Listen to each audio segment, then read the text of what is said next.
All right. So as people are filing in, my name is Becca. Thank you so much to everyone for being here tonight.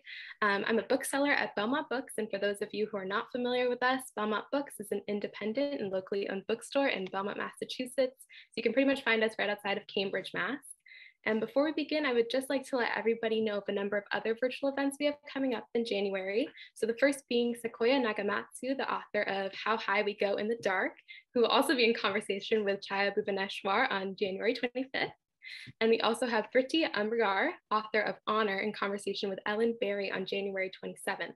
So you can register for these events as well as some other events happening next month on our website, which is belmontbooks.com. And I'll be sending out a link to that where you can buy the book for tonight, which is Shit Cassandra Saw. So if you have any concerns during the event, please feel free to message me in the chat. But if you have any questions for the authors, please put them into the Q&A section, which should be at the bottom of your Zoom screen. And we'll be sure to get to as many questions as we can. So we're so excited to welcome these two authors here tonight. I just want to tell you a little bit about them, and then I will turn the event over to them. So first and foremost, we have Gwen E. Kirby here tonight. She is a writer and teacher. She hails from San Diego and is a proud graduate of Carleton College. She has an MFA from Johns Hopkins University and a PhD from the University of Cincinnati. Currently, she is the Associate Director of Programs and Finance for the Sewanee Writers Conference at the University of the South, where she also teaches creative writing. Her story, Shit Cassandra Saw, was selected by guest editor Amy Bender for Best Small Fictions 2018. She's received 2 Pushcart Prize special mentions and has been awarded scholarships to the Rivendell Writers Colony and the Sundress Academy for the Arts. She's also the 2018-2019 George Bennett Fellow at Phillips Exeter Academy. So thank you so much for choosing Belmont Books. We're so excited for this event. And we also have Chaya Bhuvaneswar here with us tonight, who's the author of White Dancing Elephants. Chaya is a physician and writer with work in Narrative Magazine, Tin House, Electric Lit, The Millions, Joyland, Michigan Quarterly Review, and elsewhere. Her poetry and prose juxtapose Hindu epics, other myths and histories, and the survival of sexual harassment and racialized sexual violence by diverse women of color. She has received a MacDowell Colony Fellowship, Sewanee Writers Conference Scholarship, and Henfield Award for her writing. We're so excited to have you both here with us. And without further ado, I will turn the event over to you. Thank you so much. Thank you, everyone. Thank you so much for joining us for Gwen's amazing debut. And so we've agreed our format is we're going to start with a bit of reading. And it would be great, Gwen, if you tell us which story you're reading from and tell us anything you kind of want us to know about that story. And then we'll dive into a couple of questions from me and then hopefully many questions from the audience. And audience, I welcome you. Please put questions in the chat and our bookseller will pick those up. And sometimes in these, in these events, if there is time at the end, we persuade the author to read just a little bit more for us. So either way, we're in for a treat. And without any more ado, Gwen, please lead us off.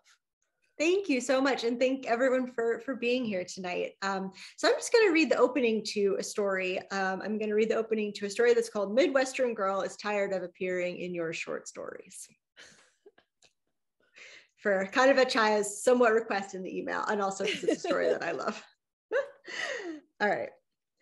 Midwestern Girl goes to New York City, and she reminds the protagonist, of course, she is not the protagonist, of everything he has left behind.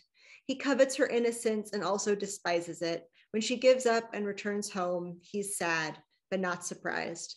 A flick of your wrist. Midwestern Girl stands alone at a house party. The protagonist smiles at her as if to say, cheer up, and I notice subtle things. And this reminds the reader that the protagonist is secretly sensitive, no matter what terrible things he has done or will do. He and Midwestern Girl never speak, and the story leaves her to sip her beer in a corner. In the living room, the protagonist punches his best friend. Will he turn out to be like his father? He ends the night hanging out with 2 strangers. They walk to the East River and throw rocks into the fathomless deep. A knuckle crack. Midwestern Girl walks down the street wearing a low-cut green blouse. As the protagonist passes, he takes a moment to admire her ample breasts before returning to his main concern. What will happen if I don't sell these exotic macaws before Ricky demands the money? When it starts to pour, the protagonist ducks into the first doorway she sees, only to find himself in a boutique sex shop. A woman is already there. Has she just come in like him? But no, while his bangs drip into his eyes, her bland beige coat is dry. Midwestern Girl looks down to see her low-cut top gone, her pants suddenly waist-high and itchy. It sure is pouring, he says, and she says, this is nothing like the rain in Ohio. She must be embarrassed, he thinks, to be caught sifting through a bin of purple butt plugs. It's a gift for my niece's bachelorette party, she says. This is Midwestern Girl's life. She bobs for apples. She laughs guilelessly. She is appalled by the price of serve yourself froyo. $6, she exclaims, while the New Yorkers in line behind her roll their eyes at her ignorance. She inhabits the edges of scenes and delivers remarks on the weather.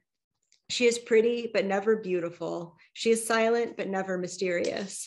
From time to time, standing at the edge of a crowded room as the story moves away from her, she wonders about the Midwest.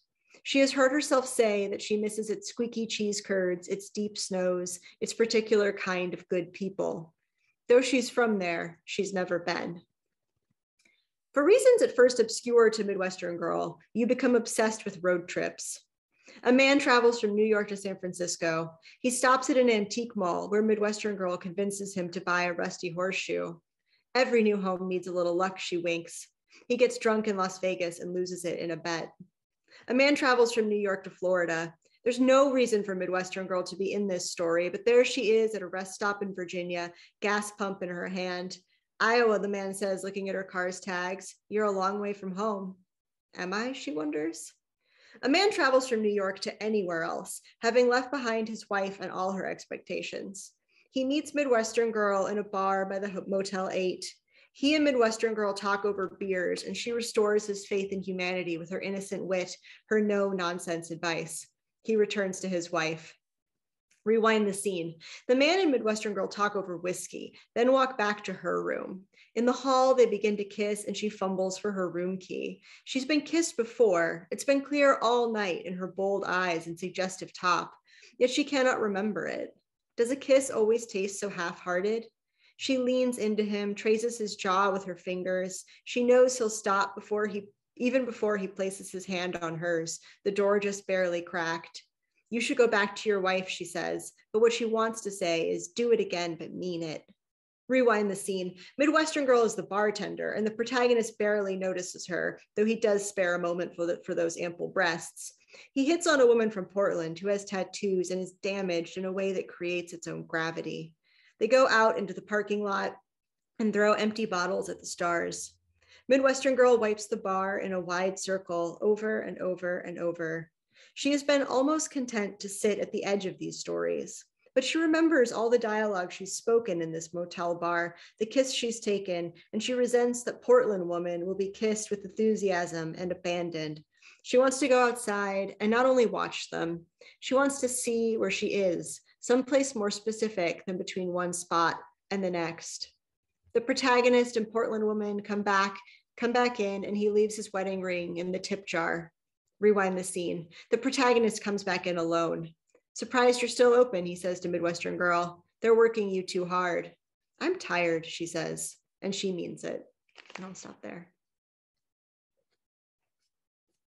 Well, that is just one of the stories that attracted so much attention about this collection. And I have plenty of questions about specific stories, including the one that recently appeared in Electric Lit, which is in the collection, correct? And yes, you can read it there too, about my slut-shaming ghost. And the titles. So it's so interesting because I'm hoping you can tell us both about the literary and the business aspects of the journey to publishing this story collection, but also don't forget to include a word about getting them to agree to this title.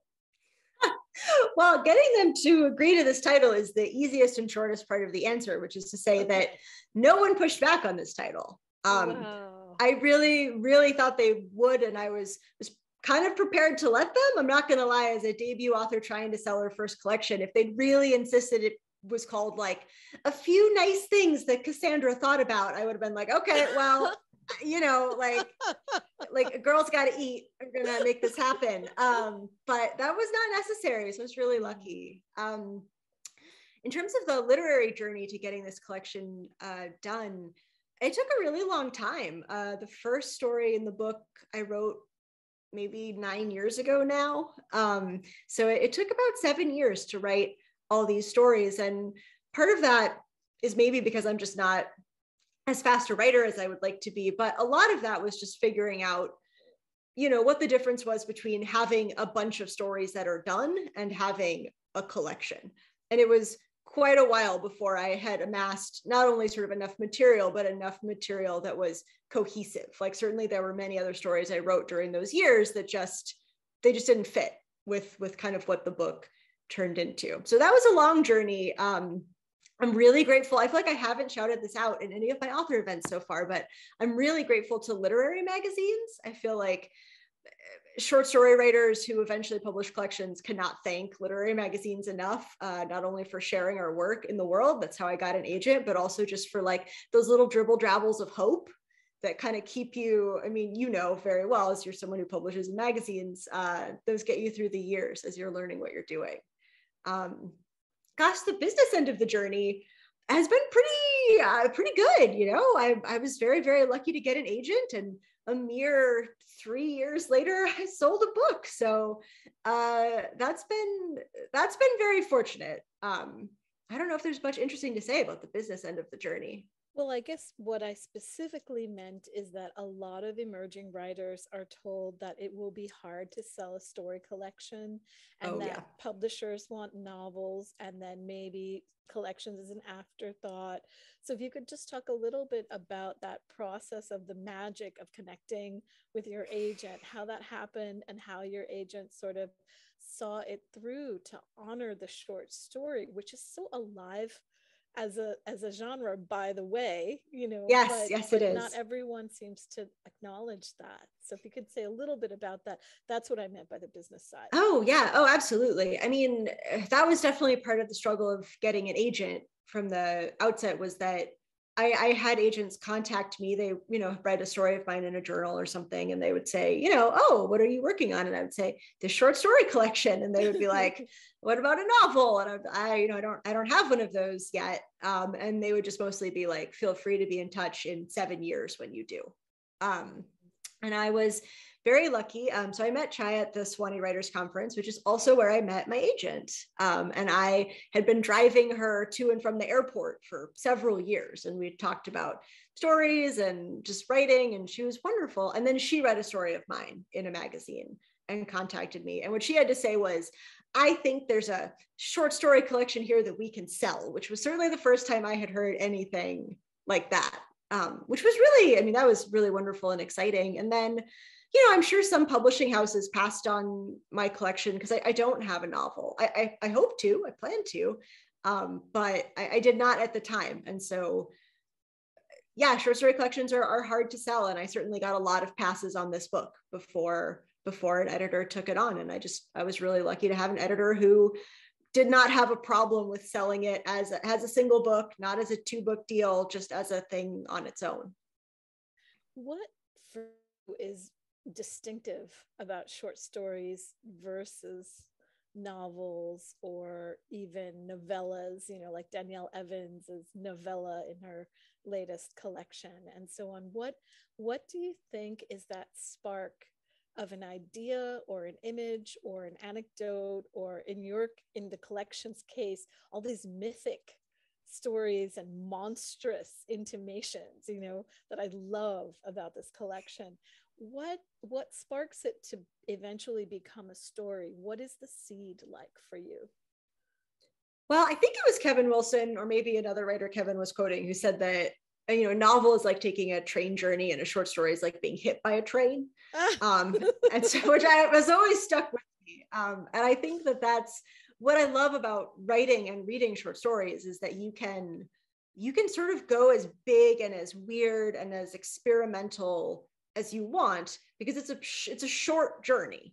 And so you can take, I think, the kind of really big risks that, not that you can't take big risks with a longer project, but they're going to be much harder. It's going to be harder to do. It's harder to sustain. So I love the freedom that the short story offers writers. I think that you can really experiment in the short form. And for me, it's just been a really wonderful way to, as you bring up like the mythic or the historical, it's been a really fun way to just explore my own interests and kind of just let my weirdness out in a way that I think actually will bleed into writing my longer projects. Like having realized that, say, like writing historical fiction or feeling comfortable using elements like ghosts or radioactive cockroaches or whatever it is. I don't know that I knew that I had that gear as a writer until I had written enough short stories and taken enough risks with short stories to say like, oh, like I can do that. I am interested in that. I do understand better how that works.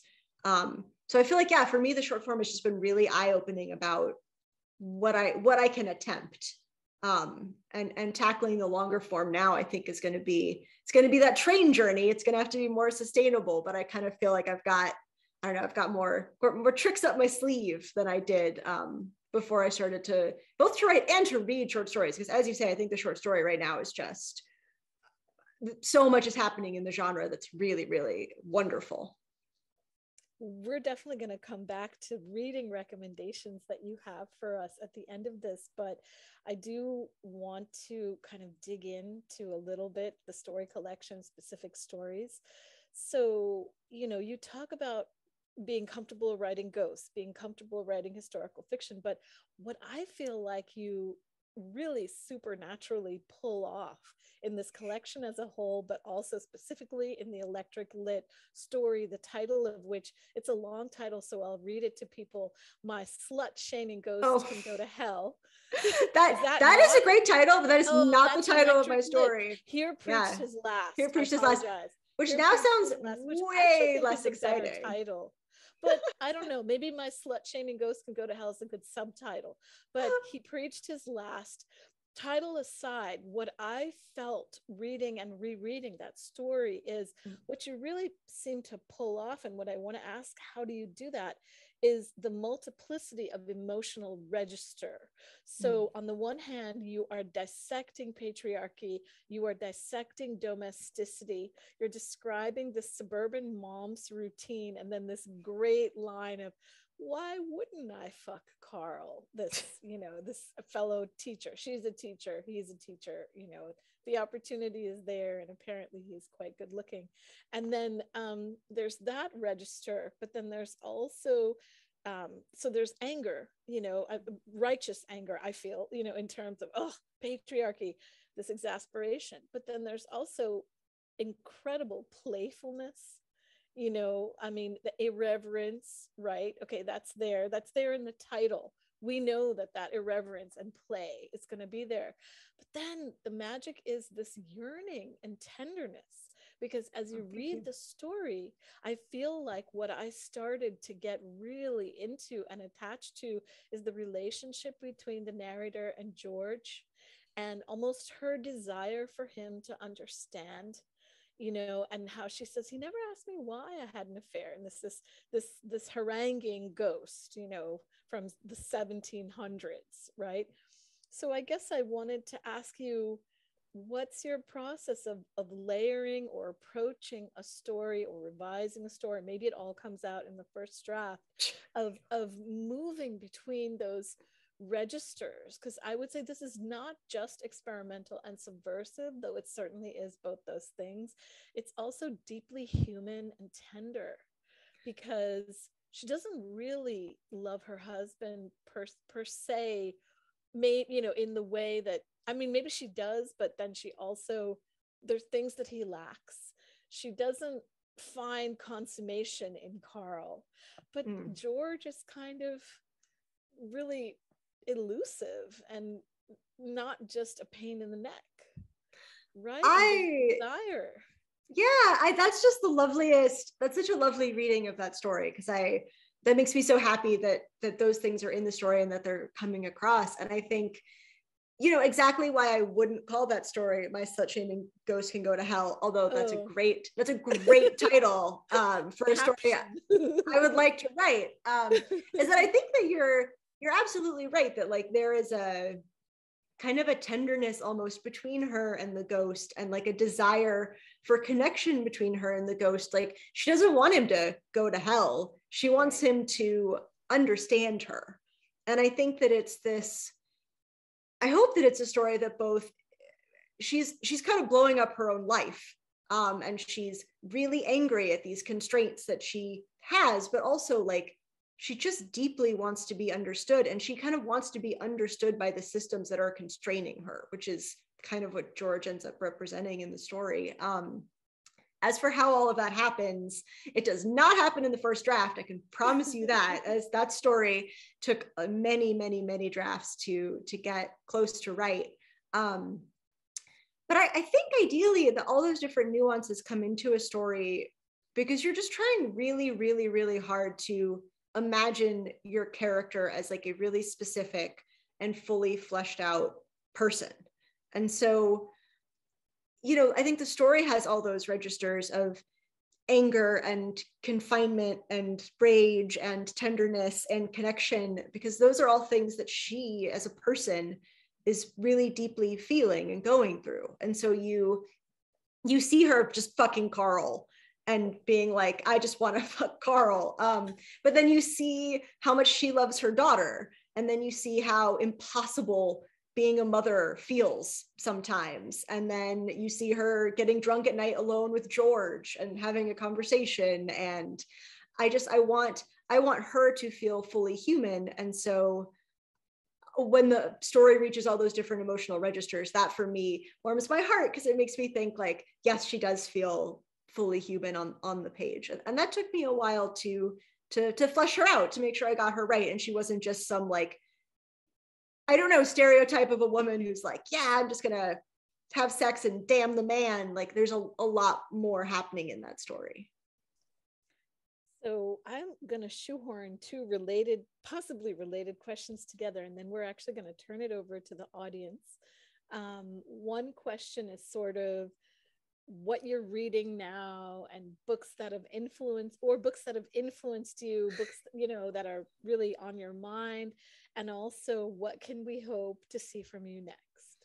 Oh gosh. Well, as far as like books that have influenced me, I feel like there's like the short story writers that I've read who I'm currently learning from, and then there's sort of like the id books of what made you a writer. I think it's no surprise that my stories have a lot of like women protagonists who just don't want to take it anymore. I grew up being obsessed with Anne Shirley and Jane Eyre, and just like all of those books I found to be wildly compelling. All I wanted when I was 15 was to be an orphan who lived on a moor. I mean, I just thought that was the highest thing the human soul could achieve. I still feel that way a little bit.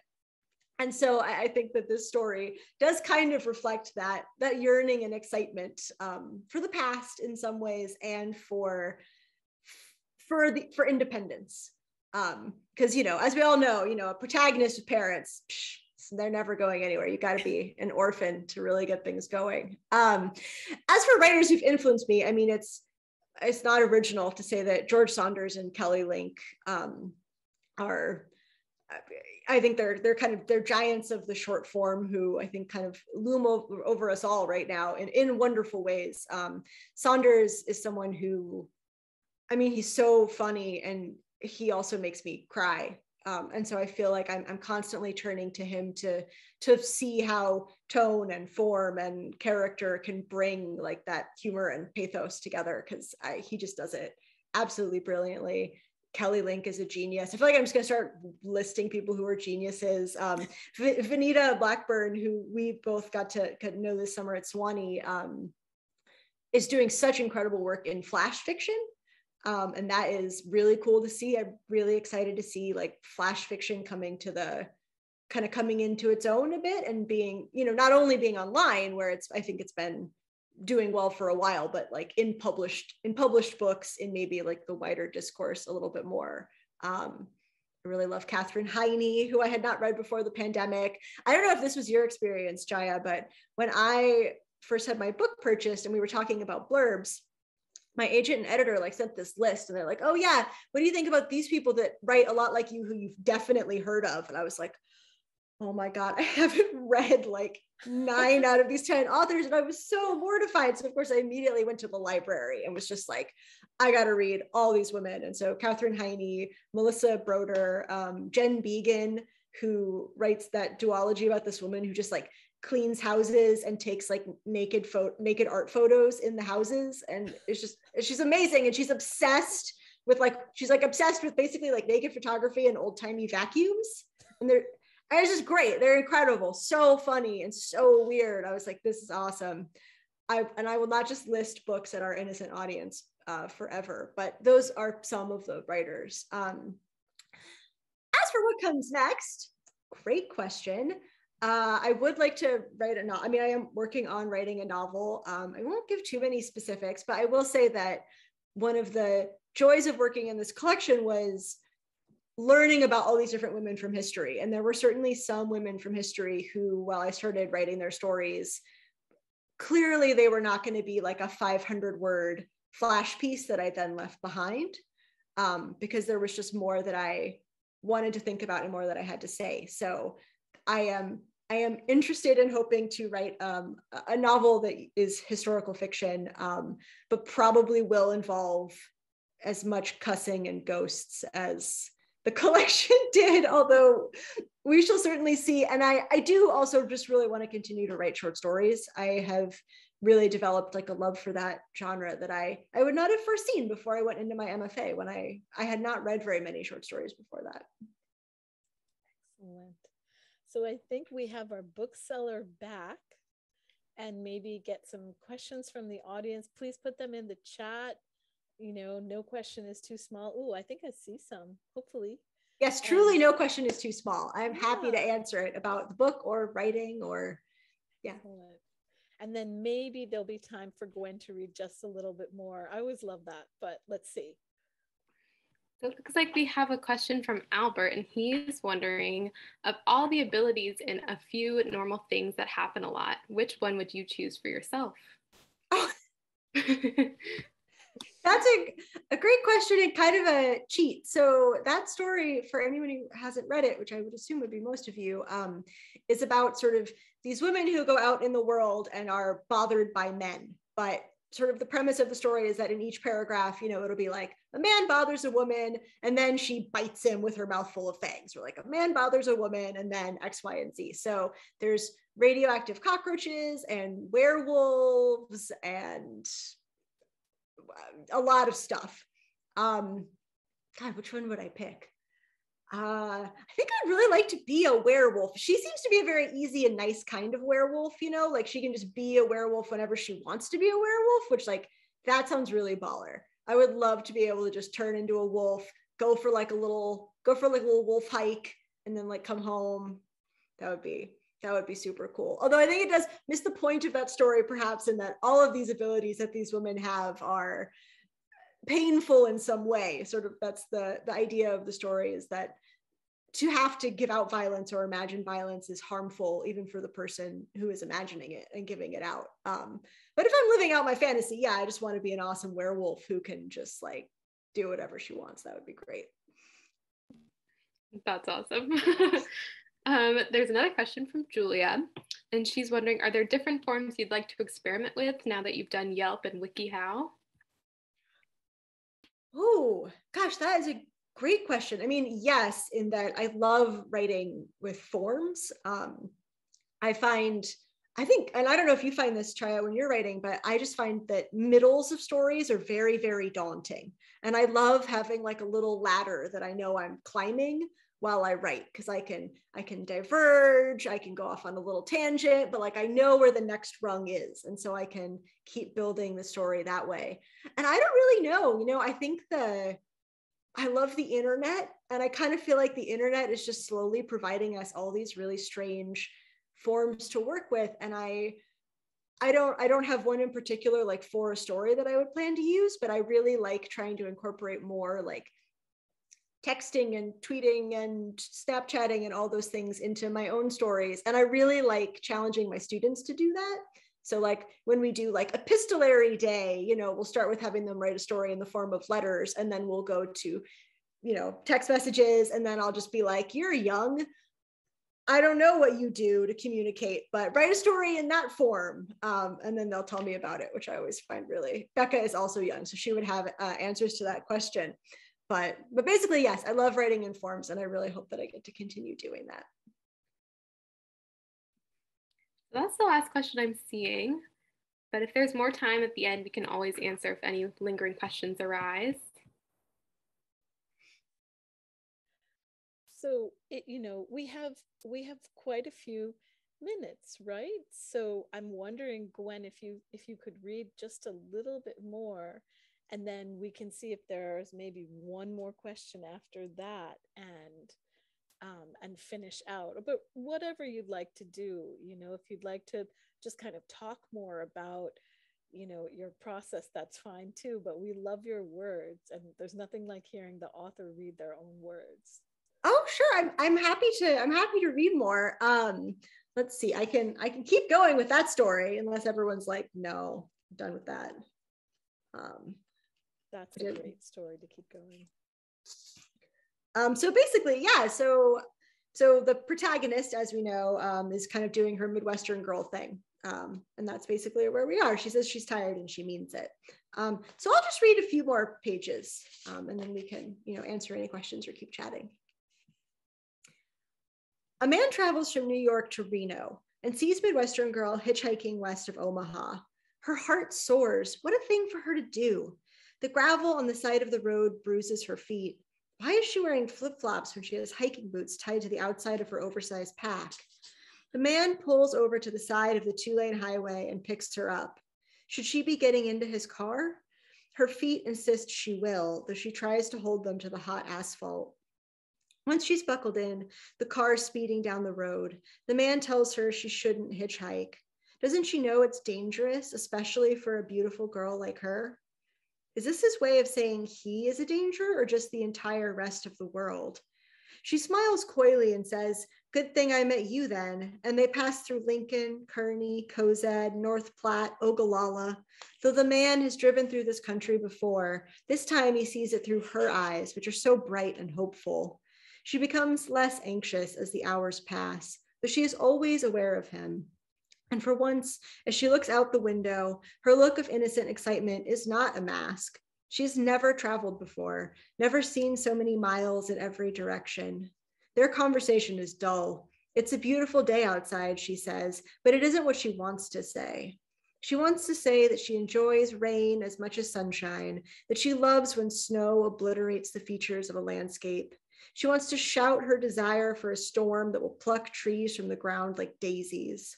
When the Rockies finally come into view, her breath catches in a tiny hitch. The plains, she says, the plains are gone so suddenly. And for the first time, Midwestern Girl feels the joy of thought and speech colliding. And you feel the singe of her pleasure in your fingertips. You want for a moment to linger with her, but she's only a small part of the story. The man lets her off in Boulder and watches her in the rearview mirror to see if she'll turn around. She doesn't. As she walks, she thinks, maybe I can get lost here. But with a snap, she's gone. A father and son are on their way to a funeral and stop in Nebraska for gas. Midwestern Girl serves them their coffee, and they sit at the diner bar to sip it, warming their hands around the mugs. She has ample breasts, yes, but these are pillows, comforting, a place to rest. She says, "Oh, gee," in an accent no Nebraskan has ever used, but that doesn't matter for the story. The accent is there to make a point. There are still places in America that leave their mark, the father thinks, the kind of mark that can be seen and heard, a type of brand that is pure. The father is deeply branded too, but his scars are inside. They fester. They are unspeakable and dramatic and profoundly interesting. If only he could find the words to express them, they would pour from him like blood from a wound. He does not want to go to the funeral of his old friend, and he regrets bringing his son. They were meant to bond, but he sees now they have nothing in common. The point of view shifts. The son wishes his father weren't so silent. He wishes his father would confide in him. The son has never heard of this friend who has died, but now they are driving 14 hours to attend the funeral. When he asks his father for a story about the dead man, the father shakes his head. Why does his father speak so easily to the waitress? The father and Midwestern Girl talk about the weather, funeral weather, they both agree. Then, before he knows it's happening, the conversation turns to the son. What this one will never understand, the father says, is that you don't get to do anything you want. You sure don't, Midwestern Girl says. She cannot agree more. The son tries to yell, but he finds himself mute. He tries to stand, but finds he is trapped. Ha, thinks Midwestern Girl. I joined the Navy when I was 17, the father says. I married a woman I loved, but that wasn't enough to make me happy. I didn't like being a father because I was always too tired. I have a collection of magazines specifically for men who like plump women in exotic costumes, and my son found it one day and he has never been able to forget it, and every Halloween he sees witches and Hello Kitties and ladybugs and nurses and imagines me bent over the magazine, and he can't scrub that first image from his mind, that woman with the enormous breasts and a Sherlock Holmes cap, pipe hanging suggestively from her lips, trench coat gaping open to reveal a bustier underneath. Rewind the scene. That road trip with your father was a disaster. You fear you will turn out to be just like him. But no, the son fears he will turn out to be just like his father. The protagonist fears he will never escape this diner, not even if he moves 1,000 miles away, not even if he starts a new life somewhere sunny, where California Girl will teach him to live for the moment. Her breasts will be small and firm and high. You flick your wrist, you crack your knuckles, but the scene refuses to change. California Girl will not be summoned. The diner has linoleum floors. The far right wall is painted floor to ceiling with a mural of smiling pancakes hurtling into the air before returning to the red hot skillet. Never has breakfast struck you with such horror. The woman behind the bar is younger than you realized, freckles on her arms, a clip holding up fair but limp hair, and she wears a name tag. Carolyn. You know, says Carolyn, when his father has gone to the bathroom, you have me all wrong. I'll stop there again for now.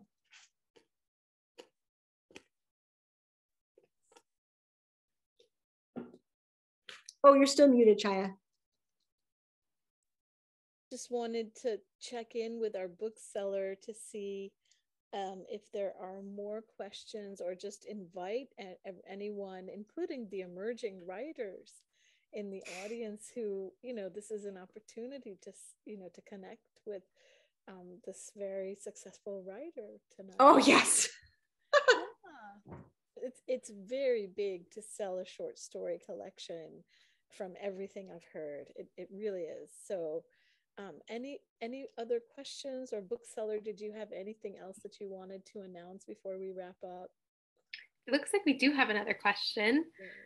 This question is also from Albert, and he's wondering, in your writing process, do you have any pre or free writing, or do you just dive straight in and start and finish a first draft? Ooh, well, I do have, for the most part, I just dive in that I'm not someone who has a ton of ideas. I really wish that I were. I'm so envious of people who are like, oh my gosh, I can't even finish the story before another 6 stories are calling to me. That sounds wonderful. And I've never had that problem. But I will say I really love to use prompts that I give myself to help me get started on stories. So for example, and I think Albert was at my reading last night, if I'm remembering correctly, where I read that story that's all one sentence. And that was purely because I read a collection that had a flash piece that was all one sentence. And I really liked what it did for that story. It gave it this really exciting, rolling energy that I thought like, ooh, I would love to try that for myself. And so I tried that. I had a professor in my doctorate who gave us the exercise of doing an imitation of a book that we read every week. And that is something that I also really like to do when I just am feeling either stuck because I don't have any good ideas, or just, I don't know, sick of being myself. I think sometimes when I don't know if you've ever experienced this, Chaya, but I'll just be writing and writing, and I'm just like this, my voice is starting to feel stale. Like I'm bored kind of with who I am right now. And so finding another writer who's really different than me and kind of trying to pour myself into their voice, I find to be really, really revitalizing and really helpful. And that can lead me to some stories that I don't expect. Oh yeah, you were talking about George Saunders, and his stories are often used for prompts or pastiche type of exercises, but they definitely lead to very unexpected places. There's a story in my collection that it's about supernatural Indian orphans. No, I don't think anyone realizes that started because of George Saunders, actually. So. Yeah, that kind of thing can be so helpful. I mean, I've been reading Katie Kitamura, who's a beautiful writer, and is so different from me. Like she's such a slow, patient, meticulous, not a lot of ghosts whispering the word whore while women have sex kind of writer. And so she really, I think, has been wonderful for me as I try to slow my own craft down, trying to write a longer piece, thinking like, okay, I have time to sit in this scene, and kind of reading Katie and sitting with her helps me sit with myself. What a lovely answer. Well, I think we're good. Bookseller. Well, we have questions. Yes, there's more questions in the thing. More questions.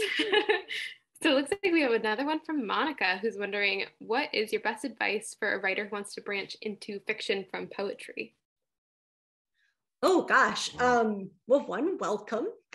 And two, so many of the things that make you a good poet and make you a good fiction writer. I mean, a care with language, an interest in imagery and in voice and all of those things. So your line writing skills are going to be great. I think sometimes I see when my students are moving from poetry to fiction that they are so used to really worrying word by word as they go that they get really in their own heads with stories, and they will just work on a first paragraph because they just want it to be perfect. And I just want to be like, by the time you write the first draft of the story, you're going to have already learned that first paragraph has got to go. So I think and I don't know what kind of poet you are. Maybe you're a poet who just writes really fast poems. But I think it can be really good advice to kind of cut yourself some slack and just let yourself write without worrying that your language is absolutely tight and on point. And then of course, just always, and I'm sure you're already doing this, to just read a ton in the genre that you're interested in writing in, because that's always the best way to learn anything. And then the last question I'm seeing is from Michelle. And she says, you mentioned the importance of literary magazines and journals and giving short story writers drive to keep going. Along the way, did you keep revising stories that were rejected by magazines, or did you focus on submitting new work, or a combination of the two?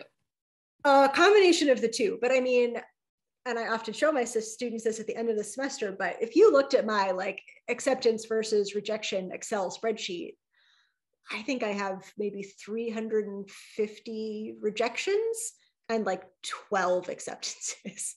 So, it has to be a combination of both. If you submit a story to a magazine and you think, I like this story, I think this is a good story, don't be deterred by just one rejection. Those magazines, I worked for the Cincinnati Review, and we published maybe, say, 12 stories a year. A few of those were solicited, and we got thousands of submissions. So, you could be a top 100 story in those thousands of submissions, and you still would be getting a form rejection. That said, I would send a story to, say, 20 journals, and it would be 7 months later, and I would get all the rejections, and I'd read the story, and I'd be like, that's not very good. I can see why they didn't take it. And then you just have to ask yourself, okay, is it not good because A, B, and C, and I can see how to fix it? Or is it just a story that I need to leave in the past? And sometimes it's just a story that you can kind of thank for having taught you something by working on it. But it's always just not going to be very good. And that's okay. There's nothing wrong with that. so yeah, I think it has to be a real combination of sort of persistence and believing in your stories and submitting them after they've been rejected, but also having the distance and knowing yourself well enough to know when a story just isn't there, just is not gonna, it's not gonna quite cross that line. And that takes, you know, luckily lit mags take a really long time to get back to you. So you often have like a good year before those 20 rejections have fully come in and you've got a lot of distance from the story. But I'm like such an optimist. I've been sending every story I've written to the New Yorker since I was like 21. I'm always like, this is gonna be the one. And then, you know, you hear back from them 9 months later and you're like, that's fine, that one sucked. But this next one, this is gonna be the one. And, you know, maybe another 10 years from now, I'll finally get in there. But also, who knows, Gwen, that some story that you thought you left in the past comes back reincarnated in your novel in some form or another, right? Or some character, you know, haunts you from one of those.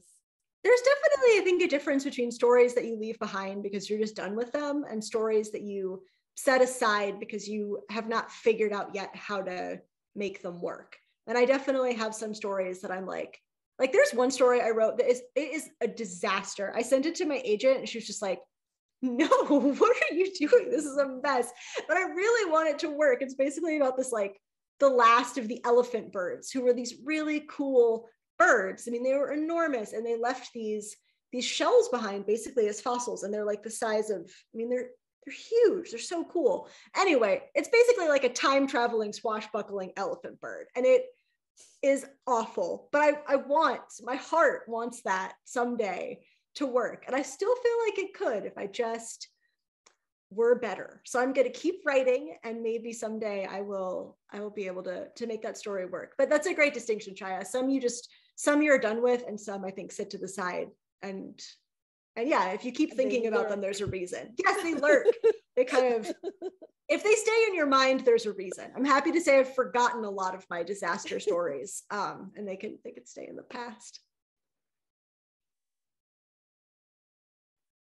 Any more questions? Or maybe our bookseller can kind of wrap up for us then, or start to wrap up. It looks like that's the last of the questions, but I just wanted to thank you both so much for being here and just remind our audience that I sent the link in the chat to where you can purchase this book, which would be really greatly appreciated to support both these authors and our bookstore. And just have a great night. And thank you so much again for being here. Thank you so much for coming. Thank you so much, Chaya. And thank you so much, Becca. Thank you so much for sharing this beautiful book with us, Gwen, and congratulations. Oh, thank you. It was such a pleasure. I hope you all have a great night. Take care, everyone.